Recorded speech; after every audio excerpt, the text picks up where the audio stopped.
Su canal, Juan de Jesús Sánchez, presenta en El Impulso el Evangelio de Jesucristo, palabra poderosa y eficaz, su historia, la doctrina y el contexto teológico. Prepárese y escuche.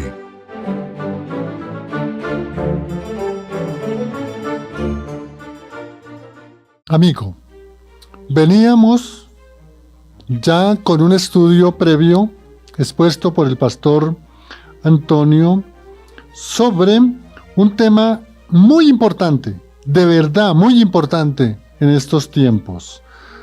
El título general es Conociendo los beneficios de leer las Sagradas Escrituras. Conociendo los beneficios de leer, examinar, interpretar, compartir y vivir las Sagradas Escrituras. Y como un subtema para hoy, vamos a hablar con el pastor Antonio sobre un tema ya específico. De todo conociendo los beneficios de las Sagradas Escrituras, hoy tenemos el tema de las Sagradas Escrituras y el pecado. Ojo, que esto está bien interesante. Las Sagradas Escrituras y el pecado, relacionados realmente con esta doctrina que a veces poco se estudia o poco se enseña, o si la estudiamos y la enseñamos, de pronto no la ponemos en práctica.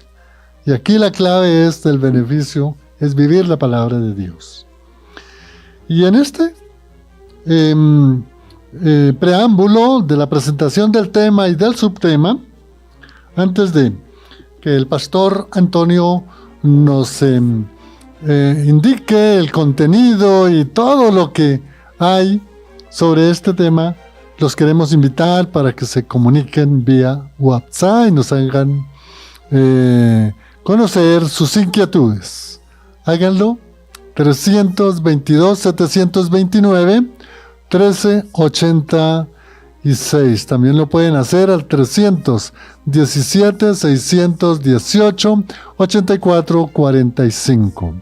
Inviten a sus amigos para que se sintonicen. Los que tienen el radio transistor, que lo hagan, sintonizando 1130 kHz, el dial 1130 AM, ¿no? También a los que tienen toda la aplicación, que hoy es un común denominador en su teléfono, escúchenos. E inviten a otras personas también a escuchar el programa. Y conéctense los que tienen o tenemos ese privilegio, bueno, por Facebook y por YouTube. Facebook y YouTube. Y vamos a escuchar este subtema de conociendo los beneficios de las Sagradas Escrituras, ya las Escrituras relacionadas con el pecado. Pastor Antonio, ¿qué nos puede decir con este subtítulo de las Escrituras y el pecado? ¿Qué debemos tener en cuenta, amado pastor? Gracias, querido Juan de Jesús. Bueno, antes de responder a esa importante pregunta, recordemos que hicimos una pregunta general en el programa anterior, y cómo o en qué consiste beneficiarnos verdaderamente de la palabra de Dios, y veíamos que la respuesta nos es dada en 2 de Timoteo capítulo 3, versículos 16 y 17, donde allí leemos que toda la Escritura es inspirada por Dios y es útil para enseñar, para redarguir, para corregir, para instruir en justicia, a fin de que el hombre de Dios esté enteramente preparado, apto o bien pertrechado para toda buena obra. Y recordábamos que la Escritura no nos fue dada para nuestra gratificación intelectual o para nuestra especulación carnal, sino para que nos apropiemos de todos sus contenidos para estar equipados para toda buena obra y así podernos corregir e instruir. Y por supuesto, este primer punto de los 10 que vamos a desarrollar, y también quiero recordar que de cada punto vamos a estudiar 7 beneficios. O sea, vamos a ver 7 beneficios de las Escrituras y el pecado. Ahora, ¿por qué es tan trascendental este tema del pecado y por qué lo tratamos de primeras? Porque un individuo se beneficia espiritualmente cuando la palabra de Dios le redarguye o le convence de pecado. Y esta en realidad es la primera misión de la palabra de Dios. El Espíritu Santo nos convence de justicia, juicio y pecado, pero lo hace a través de las Sagradas Escrituras. ¿Qué significa esto? Que si el ser humano no tiene conciencia de pecado, no le ha sido, digámoslo, expuesto o revelado por el Espíritu de Dios a través de su palabra, entonces los demás 9 puntos que vamos a tratar no tendrían sentido, no podremos comprender todo lo que tenga que ver con respecto a Dios, a Cristo, a la oración, a las buenas obras, a la obediencia, a la relación con el mundo, cómo nos podemos relacionar con las promesas, con el gozo que se nos da a los creyentes y por supuesto la experiencia del amor. Entonces la primera misión que tiene la Sagrada Escritura es revelar nuestra corrupción, exponer la bajeza de nuestro pecado y hacer notoria nuestra maldad, porque si no, no existiría conciencia de pecado.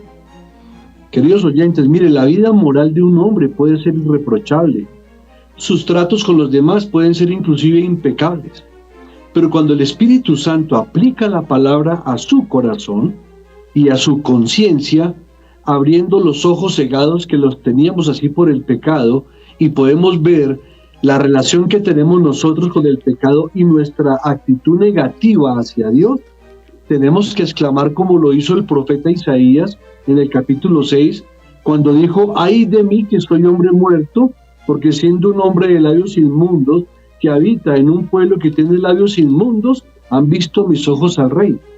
Ahora recordemos que el profeta Isaías, cuando dice que él es un hombre inmundo de labios y que habita en un pueblo inmundo de labios, esto nos recuerda lo que nos enseñó el Señor Jesucristo en los Evangelios, al decir que de la abundancia del corazón habla la boca. Entonces, cuando el profeta Isaías dice inmundo de labios, lo que está diciendo es sobre la situación real del corazón del creyente. Y es así que toda alma verdaderamente salvada es llevada a comprender su necesidad de Cristo. Muy bien lo expresó nuestro bendito Salvador en Lucas 5:31 cuando dijo: los que están sanos no tienen necesidad de médicos sino los enfermos. Pero esto lo decía no porque en realidad hubiera gente sana, sino porque el grupo religioso de su época se creían sanos y se creían que no necesitaban ser justificados por Cristo. Pero en cambio Él vino a sanar a los enfermos a causa del pecado. Pero tenemos que decir que no es hasta que el Espíritu Santo aplica su palabra con poder divino que tú y yo como individuos comprendemos y reconocemos que no solamente estamos enfermos, como lo dice la palabra, sino que estamos enfermos de muerte, una enfermedad mortal. Y esta convicción es la que nos hace comprender que la destrucción que el pecado realiza o ha realizado en la constitución humana no es cualquier asunto y que no se puede resolver con simplemente desear buenas cosas o tratar de llevar una vida moral o una vida cívica impecable, sino que tenemos que tener la conciencia y la revelación de nuestro pecado como lo muestra el Espíritu Santo, porque es por esa razón que el apóstol Pedro, y muchos de ellos también en todas sus cartas, pero el apóstol Pedro en la primera carta de Pedro, capítulo 1, versículo 15, nos dice: sed santos en toda vuestra manera de vivir. Y bueno, ¿cómo podemos vivir en toda nuestra manera de vivir en santidad? Eso es imposible para el ser humano. Y esto nos lleva entonces a comprender dos cosas interesantes. Una, que aquí vemos la aplicación de una primera prueba. ¿En qué sentido lo digo? En el sentido en que cuando nosotros leemos las historias, y me refiero a las historias bíblicas, de aquellos personajes que tuvieron fracasos deplorables, y los que han leído la Biblia se han dado cuenta de que allí quedaron escritos para nosotros muchos de los fracasos de siervos de Dios que se encuentran allí en las Escrituras. Esto nos hace comprender cuán tristemente nosotros somos muy parecidos a estos personajes bíblicos que tuvieron fracaso. Pero cuando leemos la perfecta vida del Señor Jesucristo, su bendita vida, esto nos debe llevar a meditar y a reconocer cuán lamentablemente estamos tan lejos de parecernos a Él, aunque se nos ordena que tenemos que desarrollar el carácter de Cristo en nuestras vidas. Y por supuesto, el reconocer nuestro pecado es el primer paso importante que un creyente da cuando acepta y reconoce que necesita precisamente de la vida que Cristo vivió, aplicada a nuestros corazones por el poder de su Santo Espíritu y por su palabra, para nosotros poder entrar a ese proceso de ser santificados continua y constantemente. Que antes de que avance, creo que es muy importante. Hay un oyente que nos pregunta, ¿qué es tener conciencia de pecado? Vamos a, justamente en los demás beneficios va a encontrar la respuesta. El ser humano sin Cristo, sin el Espíritu de Dios, tiene una conciencia del bien y del mal, pero esa conciencia del bien y del mal ha sido tan apaciguada, ha sido tan cubierta, ha sido tan, ¿cómo lo podemos decir?, anestesiada, que la gente peca y disfruta de su pecado y hasta se goza de su pecado, y aunque sabe que está mal, prefiere seguirse divirtiendo y gozándose en su pecado. Eso es no tener conciencia de pecado. Tener conciencia de pecado es que nos duele pecar porque somos creyentes, porque el Espíritu de Dios nos contrista, porque nos redarguye, porque nos corrige y nos hace ver la maldad que tenemos nosotros. Digamos que conciencia de pecado, el gran predicador Carlos Spurgeon, que fue reconocido como el príncipe de los predicadores en el siglo XIX, hacía una ilustración muy precisa. Él decía que la diferencia entre un hombre natural, no regenerado, y un creyente, es que el hombre natural le pasa lo que le pasa al marranito que cae en un lodo. El marrano, al caer en el lodo, se revuelca y disfruta de su lodo. Pero si una ovejita, ya un hombre que ha nacido de nuevo, que ha sido salvado, regenerado por el Espíritu de Dios, cae en un lodo, la ovejita no quiere quedarse en el lodo, ella quiere salir de ahí porque no le gusta estar untada de lodo. Eso es una ilustración elemental, pero muy importante, que nos hace ver qué es tener conciencia de pecado. Y ahí vamos con el segundo beneficio que le va a ayudar a ampliar.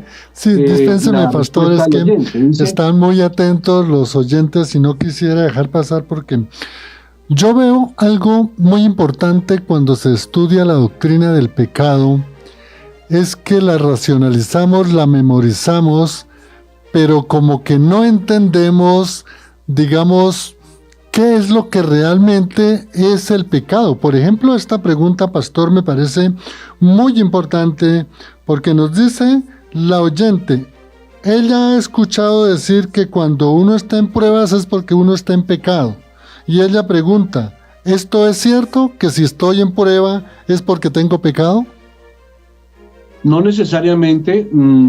De hecho, para tener más claridad con respecto a lo que es conciencia de pecado, recordemos que lo que el apóstol Pablo expresaba en Romanos capítulo 7. El gran apóstol Pablo expresaba en el capítulo 7, miserable de mí, ¿quién me librará de este cuerpo de muerte? ¿Por qué lo decía? Porque muchas veces él anhelaba hacer lo correcto o lo bueno y no podía. Hallaba otra ley en sus miembros que se rebelaba contra la ley de Dios y eso lo hacía sentir miserable. Ahora, cuando las pruebas se pueden reconocer como pecado, ojo a esto, el Señor nos envía pruebas y aflicciones o permite pruebas y aflicciones para probar nuestra fe. Eso no tiene nada que ver con el pecado, pero cuando las pruebas son consecuencias de mi pecado, pues por supuesto que tengo que experimentar y vivir esas consecuencias de desobediencia, de irme contra la voluntad de Dios, y entonces es cuando yo me estrello contra los estatutos del Señor. Entonces tengo que aprender a diferenciar cuando soy probado, pero soy probado porque el Señor quiere fortalecer mi fe, me quiere ayudar a madurar y me quiere formar el carácter de Cristo en mi vida. Y otra cosa es que las pruebas que me vienen son consecuencia de malas decisiones, de mi pecado y que no me arrepiento. Entonces tenemos que aprender a diferenciar qué es una prueba que yo mismo me he forjado porque tomé malas decisiones o desobedecí, y qué es una prueba cuando tiene que ver con que quiero ser formado por el Señor en mi carácter hacia Cristo, y Él permite pruebas, permite aflicciones, aún permite persecuciones, pero mi vida es una vida que le agrada al Señor en el sentido de que confieso mi pecado, estoy orando, me estoy congregando, leo la palabra, amo a Dios, amo su iglesia, amo su palabra, y me pueden venir pruebas y aflicciones por eso. Entonces, no todas las pruebas son consecuencia de pecado, pero tampoco todas las pruebas son consecuencia de no pecado. Hay unas que yo mismo me las he forjado y me las he ganado por mi desobediencia o por mi actitud no bíblica. Bien, pastor. Continuamos entonces en la exposición que nos estaba haciendo, que bueno, pastor, lo interpelamos, pero consideraba que es importante absolver estas inquietudes de nuestros oyentes. Adelante, pastor. Sí. Muy importante, pero cuando escuchen los demás beneficios también les va a dar mucho más luz todavía. El segundo beneficio es que dice que un individuo se beneficia espiritualmente cuando la Biblia le hace sentir tristeza por su pecado, es lo que estábamos comentando ahora. Recordemos el oyente que escuchó la palabra de Dios, pero que fue sembrada en un terreno pedregoso y que se nos dice que él oyó la palabra, pero al momento la recibe con gozo, pero como no tiene raíz en sí mismo, entonces le es quitada. Pero de aquellos que fueron convictos de pecado bajo la predicación de Pedro, se nos dice que se compungieron de corazón, y fue cuando dijeron: varones, ¿qué debemos hacer? ¿Y qué les dijo Pedro? Bautícense y arrepiéntanse, o arrepiéntanse y bautícense en el nombre del Señor para perdón de pecados y para que tengan la bendición del Espíritu Santo. ¿Por qué? Porque se compungieron, es decir, el Espíritu del Señor por la predicación los llevó a una genuina convicción de pecado. Ahora, este mismo contraste existe hoy, porque muchos escuchan un sermón bonito, florido, o un mensaje sobre muchas verdades bíblicas.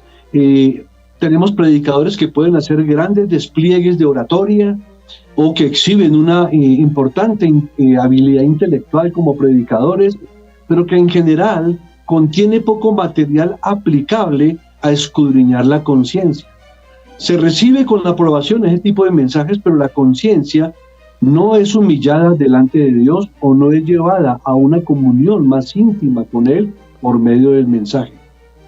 Pero cuando un siervo fiel de Dios, que por la gracia no está procurando adquirir reputación por su brillantez, hace que la enseñanza de la Escritura refleje el carácter y la conducta de quien está oyendo y expone los tristes fallos que incluso aún los mejores hombres del pueblo de Dios han cometido, y aunque muchos oyentes desprecien al que da el mensaje, el que es verdaderamente regenerado va a estar agradecido por el mensaje que le hace gemir delante de Dios y le hace exclamar, como les comenté anteriormente: miserable hombre de mí, como lo decía Pablo. Y lo mismo ocurre en la lectura privada de la palabra, no solamente cuando usted se expone al púlpito. Recordemos que la exposición al púlpito no reemplaza la lectura y la oración privada del creyente, y tampoco la lectura y la oración familiar. Todas las tres son vitales: la privada, la familiar y por supuesto la congregacional. Entonces, cuando usted lee la palabra de Dios en forma privada, cuando usted derrama su corazón delante de Dios, guiado por el Espíritu Santo, el Espíritu del Señor aplica de tal manera esa palabra que le hace ver y sentir cuánta corrupción interna hay en nosotros y cuándo somos realmente bendecidos, porque el reconocer esa corrupción interna nos lleva a anhelar la vida recta de Cristo, nos lleva a anhelar la presencia de Dios para decirle: Señor, sin ti no puedo, sin ti es imposible, por favor, no me apartes de ti, no permitas que yo me aparte de ti para poder vivir la vida que te agrada, porque en mis propias fuerzas sería imposible. Miren las palabras que expresó el profeta Jeremías en el capítulo 31, versículo 19. Él dice: me castigué a mí mismo, me avergoncé y me confundí. ¿Tienes alguna idea, querido oyente, de una experiencia semejante? ¿Te produce el estudio de la palabra un arrepentimiento así y te conduce a humillarte delante de Dios? ¿Te redarguye de pecado de tal manera que eres llevado a un arrepentimiento diario delante de Él? Hermanos, el Cordero Pascual tenía que ser comido con hierbas amargas, y esto tiene un significado glorioso. En Éxodo capítulo 12, versículo 8, hablaba del Cordero Pascual que debía ser comido con hierbas amargas. ¿Por qué? Porque así, del mismo modo, los que nos alimentamos de la palabra de Dios y de su Santo Espíritu, la palabra de Dios primero es amarga antes de que se vuelva dulce al paladar. ¿Por qué? Porque nos refleja lo que somos, nos revela la condición pecaminosa que tenemos. Mire que en el Apocalipsis 10:9 dice: y me fui hacia el ángel diciéndole que me diese el librito, y él me dijo: toma y cómetelo entero, y te amargará el vientre, pero en tu boca será dulce como la miel. Ay, mis amados oyentes, esta es siempre la experiencia del creyente. Debe haber primero un duelo antes del consuelo, es decir, tiene que haber primero humillación antes de ensalzamiento. Ya llevamos 2 grandes beneficios. Sí, gracias, pastor. Vamos a ir, amigo, a una primera pausa.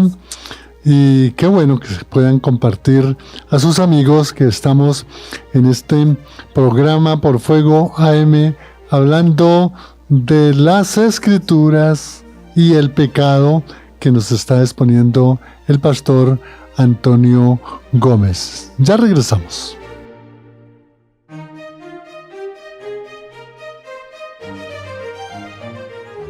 Y entonces vamos a volver con el pastor Antonio para que nos siga explicando ese contenido que él ha preparado para nosotros y para usted, amigo oyente, sobre las Escrituras y el pecado.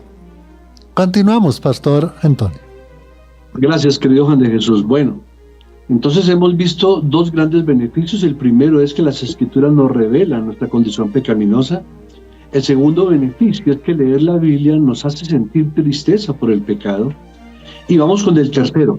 El tercero dice que un individuo se beneficia espiritualmente cuando la palabra le conduce a la confesión de pecado. Y mire el orden tan hermoso, ¿no? Primero, revelación de pecado, tristeza por el pecado, lo que nos debe llevar a confesar nuestro pecado. Las Escrituras son beneficiosas para corregir, o por corregir, como lo veíamos en 2 de Timoteo 3:16. Y claro, un alma sincera reconocerá sus faltas, pero el alma que no es sincera es el que está reflejado en Juan 3:20, que dice: porque todo aquel que obra el mal aborrece la luz y no viene a la luz, para que sus obras no sean redargüidas o sean puestas a descubierto. Pero también encontramos en la palabra de Dios a un hombre sincero, con una fe sincera, que dice: Señor Dios, sé propicio a mi pecador. Hermanos, ese es el grito en realidad de un corazón que ha sido renovado: sé propicio a mi pecador. Y cada vez que somos avivados por la palabra de Dios, hay una nueva iluminación en entender todas estas cosas y una motivación genuina y espiritual para confesar nuestras transgresiones al Señor. Y mire, es vital e importante que en ese tema meditemos mucho sobre el Salmo 119. Claro, no lo podemos leer todo por factor tiempo, pero les quiero solamente resaltar algunos textos que son maravillosos de todo el Salmo 119, que, como ustedes bien saben, tiene 176 versículos, está distribuido en porciones de 8 versículos de acuerdo al alfabeto hebreo. Pero encontramos, por ejemplo: bienaventurados los perfectos de camino, los que andan en la ley de Jehová. Bienaventurados los que guardan tus testimonios. Ojalá fuesen ordenados mis caminos para guardar tus estatutos. Más adelante dice: no me dejes enteramente, tus estatutos guardaré. Y una pregunta muy importante: ¿con qué limpiará el joven su camino? Con guardar tu palabra. Otra: en mi corazón he guardado tus dichos, tu palabra, para no pecar contra ti. Y hay oraciones tan genuinas que podemos aprender en la lectura de la palabra como esta: Señor, abre mis ojos y miraré las maravillas, las grandezas de tu ley. No encubras de mí tus mandamientos. Aparta de mí el oprobio y la maldad, Señor. Abatida hasta el polvo está mi alma, vivifícame según tu palabra. Y si usted sigue leyendo todo el Salmo 119, va a encontrar muchos motivos de orar, confesando su pecado, de recurrir a la palabra de Dios, porque ella no solamente nos santifica, sino que también nos vivifica. Bien, dice la palabra de Dios que el que encubre su pecado no prosperará, pero el que lo confiesa y se aparta alcanzará misericordia. De Proverbios 28:13. No puede haber prosperidad o fruto espiritual mientras escondamos en nuestro pecho nuestros pecados, de los cuales somos culpables, aún de los pecados secretos, que solamente Dios conoce, pero que no se los hemos confesado a Él. Y solo cuando son admitidos con libertad delante de Dios y en detalle, podemos alcanzar misericordia. El Señor conoce la condición de nuestro corazón, conoce nuestros pensamientos, pero Él ha establecido a través de la oración como medio de gracia que tenemos que expresar arrepentimiento, y eso es la vida cotidiana del cristiano. Todo creyente peca. Diariamente pecamos, hermanos. Unos por transgresión, otros por naturaleza pecaminosa del ser humano. Pero lo importante para nosotros es que lamentablemente pecamos, pero no queremos pecar. El verdadero creyente anhela no pecar, anhela no ofender al Señor. Pero sabemos que mientras estemos en este cuerpo de muerte, vamos a tener muchos hierros. Por eso la vida del cristiano debe ser una vida de continuo arrepentimiento genuino. No hay verdadera paz para la conciencia y no hay descanso para el corazón cuando enterramos en él la carga de un pecado no confesado. La Biblia también lo menciona de otra manera, es decir, cuando el pecado nos alcanza y no lo confesamos, entre más tiempo nos demoremos en confesarlo, y nuestro corazón se va endureciendo y empezamos a sentir que no tenemos deseos de orar, que no tenemos deseos de ir al culto, que no tenemos deseos de leer la Biblia, porque se ha roto como esa comunicación o como esa comunión a causa de nuestros pecados no confesos. El alivio llega cuando abrimos nuestro corazón, nuestro seno al Señor. Notemos bien como lo narra el salmista David en su propia experiencia. Él dice: mientras callé, se consumieron mis huesos en mi gemir de todo el día, porque de día y de noche se agravó sobre mí tu mano, se volvió mi verdor en sequedades de verano. Aunque usted escucha aquí una especie de lenguaje figurativo, hermano, creo que aquí este lenguaje es comprensible para todo creyente. Todos sabemos que nuestra vida espiritual ha pasado por estas situaciones, que nos hemos sentido áridos, secos, desérticos, y que esta puede ser nuestra propia historia espiritual. Pero vemos que cuando el salmista clamó a Dios, reconoció su pecado, el Señor le condujo a tener experiencia de paz, de fortaleza espiritual nuevamente. Hay muchos versículos en las Sagradas Escrituras que no son interpretados satisfactoriamente por muchos, inclusive intérpretes y comentaristas, excepto por el de la experiencia personal. Y aquí cada uno de ustedes, cada uno de nosotros, sabemos qué tipo de experiencias personales hemos sentido cuando hemos ofendido gravemente al Señor, cuando hemos pecado gravemente contra el Señor. Pero dice: bendito verdaderamente lo que sigue a continuación, que dice: mi pecado te declaré y no encubrí mi iniquidad. Confesaré mis transgresiones a Jehová y tú perdonaste la maldad de mi pecado. Y mira lo interesante de este versículo. No dice confesaré mis transgresiones, la palabra confesaré está como en un futuro cercano, y luego no dice que tú perdonarás, sino que yo confesaré mis pecados y tú perdonaste, como algo ya ocurrido, como un hecho ocurrido, la maldad de mi pecado.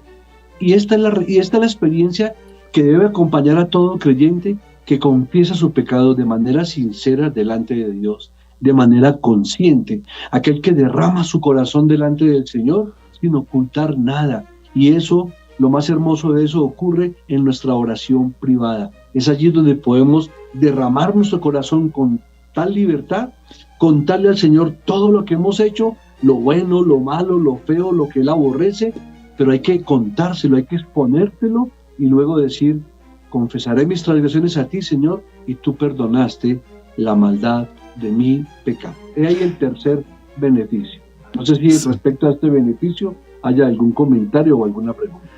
Sí, hay una pregunta, pastor, con relación al punto anterior al 3, en donde dice el oyente que no le quedó muy claro, es decir, que no entendió por qué el pecado produce tristeza.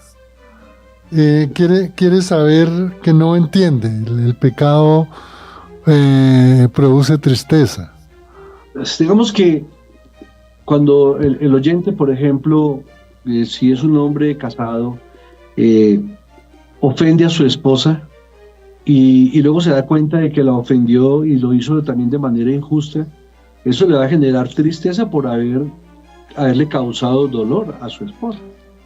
¿Cuánto más con nuestro Dios, que es la Biblia resalta el atributo de la santidad de Dios elevado a la tercera potencia? Dice que Dios es santo, santo, santo. Entonces, cuando yo peco, ofendo al Señor. Y si yo ofendo al Señor, eso no puede producir en mí tranquilidad, debe producir en mí tristeza, debe producir en mí deseo de reconciliarme con Dios, porque el ofender a Dios es grave. Y no hay pecado pequeño o pecado grande. Siempre que pecamos, contristamos al Espíritu Santo, contristamos al Señor, y eso nos debe llevar a un genuino arrepentimiento, porque le hemos ofendido a Él. Y el ofender a Dios, yo tengo que interpretarlo como algo que es grave y como algo que debo de reparar de manera inmediata. Y si no lo hago, ese pecado me produce tristeza. Ahora, si me produce tristeza, significa que el pecado me duele. Lo grave es cuando yo peco y no siento ningún tipo de dolor. Ahí tendría que revisar cómo está mi vida espiritual delante de Dios, porque el pecado siempre en un creyente genuino debe producir tristeza y dolor. Eso es lo que significa que el pecado nos debe hacer, que la palabra de Dios nos debe hacer sentir tristes cuando reconocemos la maldad de nuestro pecado y cuando ofendemos al Señor. Gracias, Pastor Antonio. Y bueno, gracias por las preguntas. Hay otras preguntas, pero vamos a ver en el transcurso de la exposición del Pastor Antonio, las podemos despejar. Continuamos, Pastor, en esta excelente enumeración de estos elementos o características o factores precisamente relacionados con el pecado, Pastor. Entonces recordemos los 3 puntos que hemos avanzado. Primero, la palabra de Dios me revela el pecado. Segundo, la palabra de Dios me beneficia porque me hace sentir tristeza por mi pecado. Tercero, la palabra de Dios me beneficia porque me lleva a confesar mi pecado. ¿Qué es lo que me lleva a confesar el pecado? Precisamente la tristeza que me ha producido el pecado, que me fue revelado por la palabra del Señor. Vamos con el beneficio número 4. Un individuo se beneficia espiritualmente cuando la palabra produce en él un profundo aborrecimiento al pecado. Y esto es bien importante porque a veces reconocemos que sentimos tristeza por el pecado, pero es que no solamente somos llamados a sentir tristeza porque hemos pecado, sino que también somos llamados por la palabra de Dios a que aborrezcamos el pecado. Dice que Jehová ama a los que aborrecen el mal, Salmo 97:10. Es decir, no podemos amar a Dios sin aborrecer aquello que Dios aborrece. Y la palabra es muy clara, decir que el Señor aborrece el pecado, aborrece la iniquidad, y al que practica el pecado y practica la iniquidad. Entonces, no solo debemos aborrecer el mal, y también debemos de rehusar continuar en él, sino que debemos tomar armas contra él y adoptar ante él una actitud de una sana indignación. Es decir, yo tengo que indignarme con respecto al pecado, y esa indignación me tiene que llevar a procurar no avanzar, no cometerlo, para no contristar a mi Señor. Una de las pruebas más seguras a aplicar a la supuesta conversión es la actitud del corazón respecto al pecado. Cuando el principio de la santidad ha sido bien implantado, habrá necesariamente en nuestros corazones un aborrecimiento o un odio o una intranquilidad o un disgusto a todo aquello que esté cargado de impureza. Eso nos debe dar no solamente que lo aborrezcamos o que lo odiemos, sino que lo rechacemos. Entonces, en ese caso, nuestro odio al mal debe ser genuino. Y estamos agradecidos cuando la palabra corrige incluso el mal que nosotros ni siquiera habíamos sospechado. A veces consentimos ciertos pecados sin darnos cuenta de que estamos consintiendo un monstruo o un monstruo. A veces creemos que una simple mentira no trae consecuencias graves. A veces creemos que hablar en sentido sarcástico, pero con un sentido sarcástico pecaminoso o humorístico, a veces que eso no ofende a nadie, y resulta que no es así. Eso lo vamos a ver más adelante cuando entendamos también cómo es que hacemos uso de nuestra boca y de nuestras palabras con respecto a a expresarnos, y muchas veces creemos que nos expresamos correctamente y no estamos ni sospechando de que estamos utilizando términos inadecuados o intenciones inadecuadas. Esa fue la experiencia de David. Él dijo en el Salmo 119, 104, por tus mandamientos he adquirido inteligencia, por eso odio todo camino de mentira. Y queridos oyentes, yo con todo respeto tengo que decirlo, pero lamentablemente en nuestras congregaciones, en nuestras iglesias, todavía encontramos muchos hermanos que, a pesar de que saben que mentir es pecado, lo siguen practicando como si no les doliera. Y esa situación es compleja, es complicada, porque la Biblia nos dice que Satanás es el padre de la mentira. Entonces, cuando yo vivo como creyente mintiendo y mintiendo y mintiendo y no me arrepiento de ello, ¿a quién estoy rindiéndole culto y adoración? Pues al mismísimo príncipe de la mentira, que es el mismísimo diablo. Entonces, el mismo salmista dice que él aborrecía todo camino de mentira, pero lo que hace el malvado es completamente opuesto. Dice, pues tú aborreces la corrección y echas a tu espalda mis palabras, dice el Señor en el Salmo 50, 17. Pero además en Proverbios 8:13 leemos lo siguiente: el temor de Jehová es aborrecer el mal. Y este temor procede de leer la palabra de Dios. Y nosotros hemos pensado que el principio de la sabiduría es el temor a Dios, y es correcto porque lo enseña el libro de Proverbios capítulo 7 y el capítulo 9. Pero también el temor al Señor se refleja en que nosotros aborrezcamos el mal. No solamente porque obtengamos sabiduría, sino porque estamos actuando conforme a la voluntad de Dios. En Deuteronomio 17, versículos 18 y 19 dice que con razón se ha dicho que hasta que se odia el pecado, este no puede ser mortificado. Nunca gritarás contra él, así como los judíos hicieron contra Cristo, crucifícale, crucifícale, hasta que el pecado te sea tan aborrecible como Cristo era para ellos. Entonces nosotros también tenemos que aborrecer al pecado de tal manera, y por esa razón es que cuando nosotros vivimos en obediencia y en armonía con la palabra de Dios, se han dado cuenta, mis queridos hermanos oyentes, que la gente nos aborrece por ser creyentes en Cristo y por ser obedientes a su palabra. Entonces, así como ellos aborrecen el bien, así como aborrecieron a Cristo los de su misma nación, también nosotros tenemos que aborrecer el pecado de una manera ardua, de una manera batalladora. Tenemos que aborrecer todo lo que Dios aborrece. Excelente, pastor. Mire, amigo, es muy importante entender todos estos puntos que nos está indicando el pastor. Lo invitamos a que vuelva nuevamente a poder escuchar esta enseñanza, porque es importante. Tenemos que en verdad ir a las Escrituras, estudiar las Escrituras, orar con las Escrituras, entender lo que dice las Escrituras para poder entender realmente la magnitud del pecado. Pues ya estamos llegando al final del programa, pero qué bueno, pastor, que pudiéramos hacer una recapitulación o una conclusión y una aplicación de la enseñanza que nos ha compartido pastor Antonio. Muy bien, pues entender que después de la caída de Adán y Eva, todo ser humano nace con naturaleza pecaminosa. Y aunque muchos hemos aprendido a no pecar contra Dios en el sentido de quebrantar sus leyes, sus mandamientos, no por nuestra capacidad, no por nuestras fuerzas, seguimos teniendo una naturaleza pecaminosa con la que hay que batallar. Por eso es que comprendemos la lucha que hay del Espíritu de Dios contra nuestra carne y de nuestra carne contra el Espíritu de Dios. ¿Cómo poderla resistir? Pues en la medida en que su mente y su corazón se llenan de la palabra de Dios, se apropian de sus promesas, se apropian de que Dios perdona, de que Dios restaura, de que Dios lava, de que Dios limpia, que Dios nos corrige, pero también que como nos ama, también nos disciplina. Es el acercamiento a la palabra de Dios en oración, en la lectura de la palabra en oración, en la llenura de su Santo Espíritu, como podemos evitar vivir una vida pecaminosa.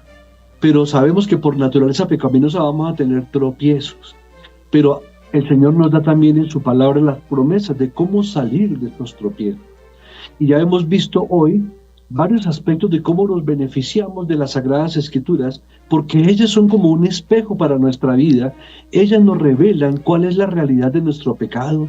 Ellas nos revelan la tristeza y el dolor que ocurre cuando pecamos, después de que Cristo nos ha revestido de su vida, nos ha dado su Espíritu, nos ha dado el don de la fe para creer, nos ha dado inclusive el don del arrepentimiento para confesar, y ha pagado un precio muy costoso por nosotros. Esa es la razón principal por la cual cuando pecamos nos entristecemos, porque estamos ofendiendo a aquel que dio toda su vida por nosotros. Pero también nos indica la palabra de Dios cómo ir, cómo arrepentirnos y cómo llevarnos a una confesión genuina, derramando nuestro corazón delante de Dios. Y por supuesto nos beneficiamos espiritualmente cuando la misma palabra de Dios, que nos santifica y nos vivifica, también nos ayuda y nos enseña a aborrecer la maldad. No solamente la maldad del mundo o de las otras personas, esencialmente nuestra propia maldad. Por eso siempre recurro a la parte final de la oración del Padre Nuestro, cuando dice: no nos dejes caer en tentación y líbranos de todo mal. Y cuando decimos líbranos de todo mal, tenemos que reconocer que del mal principal que debemos ser librados es del mal de nuestro propio corazón, de las influencias del mundo y por supuesto de las argucias y astucias de Satanás. Entonces, hermanos, a escudriñar las Escrituras, a que nuestro corazón esté lleno de la palabra de Cristo y que por su Espíritu seamos fortalecidos día a día en nuestra vida. Excelente, Pastor Antonio, gracias por la exposición, Dios lo bendiga. Qué bueno podernos estar también en otro programa más sobre esta secuencia de temas, los beneficios, la importancia que realmente nos da las Sagradas Escrituras. Y resalto algunos puntos que nos dejó el pastor en su enseñanza. Amigo oyente, hay que volver a escuchar nuevamente el audio, pero realmente en las Escrituras pues nos revela el pecado. En las Escrituras entendemos que cuando pecamos y tomamos conciencia delante de Dios, eso nos duele, eso nos hace ponernos delante de Dios en obediencia. Lo que es confesar el pecado nos lleva al arrepentimiento. La palabra de Dios nos lleva realmente, cuando pecamos, a arrepentirnos. Eso nos enseña las Sagradas Escrituras. Y por último, lo que es realmente ya en nuestra conciencia, poder, cuando pecamos, sentirnos mal y aborrecer realmente el pecado. Amigo oyente, gracias por la sintonía, por todas las personas que se vincularon últimamente en Facebook y en YouTube y los mensajes de WhatsApp. Y reiteramos los agradecimientos al pastor Antonio Gómez por esta enseñanza. Bueno, en el Control Master nos acompañó Lorena y Vivian, y les habló en el Impulso Juan de Jesús Sánchez Aponte. Hasta otra oportunidad. Los invito para mañana, porque voy a compartir con ustedes un tema muy importante de cómo fueron esos inicios de los movimientos que llegaron hasta la Reforma para volver nuevamente a estudiar las Sagradas Escrituras. Bendiciones.